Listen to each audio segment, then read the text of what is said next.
The new one has just come out, but the original Crow has turned 30 years old, and it's still definitely the best Crow movie, so let's take a look.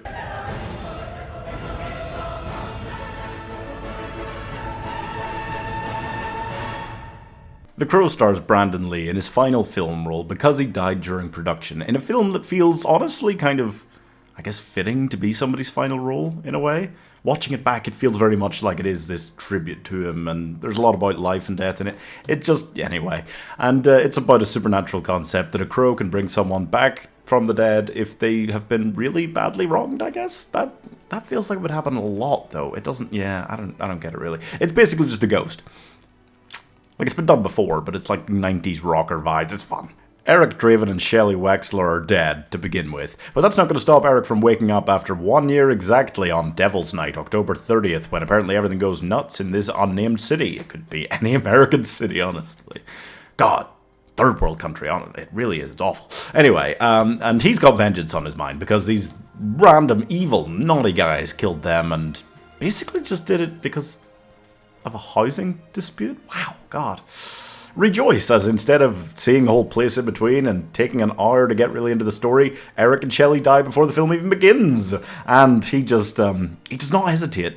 First thing he does, he crawls out of his grave, incredibly horrible, traumatic, and then just goes and puts on some face paint and is like, let's fucking do this, let's go. He's ready. No, it almost sounds like I'm giving the new one merit and saying, you know, this one's so just weird and into it, 90s rocker vibes, kooky. I don't. And that is because the new one is what the French would call les incompetents. It's not good, and this one just showcases how you should do this. It is comic booky. The Crow just is. It's just silly and goofy. It's this, I mean, basically Gotham City sort of town, and he is, you know, he's got face paint on, he's going around killing people and acting like an absolute lunatic. And I gotta say, that is what holds this together. In terms of story, the original, it's not actually anything special. He's got these guys he wants to go and kill, and he goes and does it. It's like the Mummy, Brendan Fraser one. He has to kill all the American guys to regain his power, except he has to kill these guys to lose all of his power, and then have a just pretty fair fight with the final boss evil guy. Why is he fighting the final boss evil guy? Because he's a bad guy. Yeah. Brandon Lee is the glue in this film, honestly. Watching it back, I always loved it. It's one of those films that, like, your dad shows you when you're young, and he's like, yeah, 90s butch man vibe, action thing. Sort of like Kurt Russell in Soldier. Yeah. Not like a great film, but just, you know, like a really nice 90s sort of film.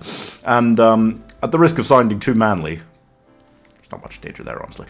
It is great to just have films like this sometimes that are just turn off your brain violence. Brandon Lee is magnificent. He is, I think he was listed when Heath Ledger talked about doing his Joker role as the Crow. That was one of his performances that he really took something from. And you could feel it. You know, you watch this, and the way he is doing like little riddle things where he kills people, and the kookiness, the craziness. He is clearly quite crazy, but also is actually being a good person. The new one, the remake, removed like the little girl character who he goes and terrifies her mother so that she'll actually be looked after, since him and Shelley won't be there anymore. And the cop, Ernie Hudson's cop in this, I totally forgot about. He's just a great character. He makes friends with these people, and they humanize him a bit and show that he's not just this evil piece of shit out for vengeance against more evil pieces of shit. That's what the new one felt like, and this did a great job of showcasing the human side of that. The villain, equally bizarre. Yeah. Weird villain, and yet still just worked better than the one they had in the new one. He felt very comic booky 90s again, and in a good way. You know, everyone laughs at how different comic book movies were back when they started making them. Honestly, there's something nice about it. There's something just simplistic about it. And that is, comic books originally were just these simple stories, good and evil, stuff like that. This kind of good-ish versus definitely evil, you know. But it works, and it is fun seeing the two of them face off against each other at the end. It's just like, yeah, it feels like a proper let's go kind of thing. They're fighting on top of a church in the rain like night. It's just with swords for some reason, even though they had guns like 5 minutes ago. It doesn't matter. Brandon Lee's performance is the thing that holds it together. Just acting in general, and the characters are great. The overall, like, writing and story and direction, a lot of the action scenes, no, they're not as good as you actually remember them to be, maybe.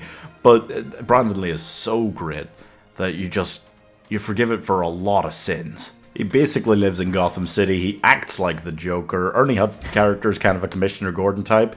The little girl that he makes friends with, that's basically just an up-and-coming Robin. And I think the lesson we learned here is that sometimes with the really weird out there comic book characters, the best way to make a movie about them is to just keep it simple. That's what they did with Dredd, and it worked amazingly. So I'm giving basically Batman 4 stars. That is crazy. He wears the face paint and stuff, but he dresses in black, appears out of nowhere and disappears again. They make jokes about it like they do with Batman. Did all of the Batman films subsequent to this just rip the Crow? It really... There's a lot of elements in there that, that's going to bug me.